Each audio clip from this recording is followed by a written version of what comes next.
Air India की परवाज के अहमदाबाद के करीब होने वाले अलमनाग हादसे में महाराष्ट्र के थाने जिले से ताल्लुक़ रखने वाले कैबिन क्रू मेंबर दीपक पाठक की मौत की खबर ने सबको गमजदा कर दिया। दीपक पाठक न सिर्फ एक जिम्मेदार कैबिन क्रू थे बल्कि अपने दोस्तों और पड़ोसियों के दिलों में भी अपनी खुश मिजाजी और अखलाक की वजह से जिंदा थे। एक हंसमुख चेहरा जो हर दिल अजीज था अब सिर्फ यादों में रह गया है।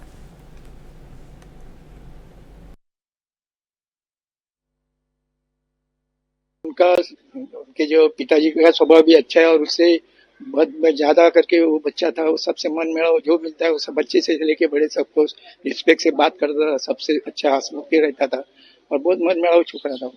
अभी सर क्या है मालूम है, उनका जो ड्यूटी था वो ऐसा था कि कभी आता है कभी जाता है, उनका ऐसा प्रोसीजर था। कभी 2:30 बजे जाता है, कभी 3 बजे जाता है। अभी हमारे बहू है जो छोकरे की मिसेज, उनको 3 बजे मिला था, तो वो बोल रहा था मेरा ऐसा ऐसा फ्लाइट है। तो उनको पूछा तुम किधर से आए, तो बोला मैं प्रोग्राम करके आया। ऐसा उनका ड्यूटी था करके, इसलिए हम लोग को अभी बीच में नहीं तो पहले जो था इधर तो उनका हमेशा हमेशा हमारे लोग से कांटेक्ट था। दीपक और मैं अच्छे दोस्त थे, लेकिन हमारा डेली व्हाट्सएप पे गुड मॉर्निंग गुड आफ्टरनून ये सब चालू रहता था।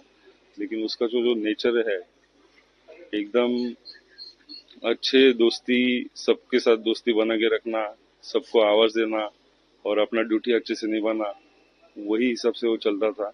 और सब ये कॉम्प्लेक्स वाले जो भी है उनके साथ भी अच्छा बैठना उठना, सबको रिस्पेक्ट देना और रिस्पेक्ट लेना, वही उसका नेचर है और बहुत मेहनत से वो ये पोस्ट पे पहुंचा था।